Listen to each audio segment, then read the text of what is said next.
மதுரை மீனாட்சி அம்மன் கோயில் மற்றும் பேருந்து நிலையம் உட்பட பேராசிரியர் சாலமன் பாப்பையா சுட்டிக்காட்டிய பிரச்சனைகளுக்கு தீர்வு காணப்படும் என அமைச்சர் மூர்த்தி உறுதியளித்துள்ளார். மதுரை மாட்டுத்தாவணியில் மதுரையின் எதிர்கால வளர்ச்சி குறித்த கருத்தரங்கு நடைபெற்றது. இதில் கலந்து கொண்டு பேசிய சாலமன் பாப்பையா மதுரையின் சைத்தானாக பெரியார் பேருந்து நிலையம் மாறிவிட்டதாக குறிப்பிட்டார். இந்த மதுரை உயிரோட இருக்குன்னு சொன்னா அதுக்கு அடிப்படை காரணம் மீனாட்சி திருக்கோயில் தான். மீனாட்சி திருக்கோயில் இருக்கிறதுனால்தான் மதுரை அழகு பெற்றிருக்கு. அதுக்கு ஏதாவது ஒரு சேதம் வந்ததுன்னு சொன்னா மதுரை கதை முடிஞ்சு போயிடும். அதனால மீனாட்சி திருக்கோயிலை அழகுபடுத்தணும். பேருந்து நிலையம் இருக்கு பாருங்க, மதுரைக்கு சைத்தான். மதுரைக்கு ஒரு பெரிய ஆபத்தான இடம் அப்படின்னா மதுரை பேருந்து நிலையம் தான்.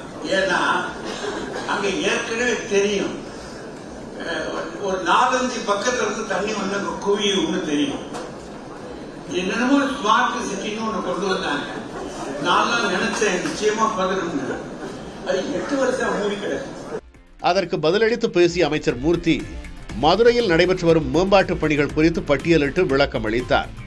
மதுரையினுடைய மிகப்பெரிய வளர்ச்சி பெற வேண்டும் என்பதனை தொழில் சார்ந்த தொழில் துவங்க வேண்டும் என்று சொன்னால் அதற்கான அடிப்படை தேவைகளை நிறைவேற்ற வேண்டும் என்பதற்காகத்தான் நம்முடைய முதலமைச்சர் அவர்கள் மாஸ்டர் பிளானை இன்றைக்கு உருவாக்கி டிசம்பர் 7ஆம் தேதி அதை அறிவித்திருக்கிறார். எல்லோரும் சேர்ந்து முதலிலே மதுரை மீனாட்சி அம்மன் கோயிலை அந்த தூய்மைப்படுத்தக்கூடிய பணியை துவக்கினோம். அடுத்து அந்த வைகை ஆற்றை சுத்தமான செய்யக்கூடிய பணியை ஆரம்பிப்பதற்கு முன்னால் இந்த எஸ்ஐஆர் வந்துருச்சு. அப்புறம் அந்த தேர்தல் கடன்கள் வந்தது, அது அரசு அப்படியே நிலைமை மாற்றுச்சு. இன்னைக்கு இருக்கிறவங்க எல்லாம் மதுரையை வளரணும்னா அதுக்கு எல்லாரும் நம்ம மதுரையும் நினைக்கணும்.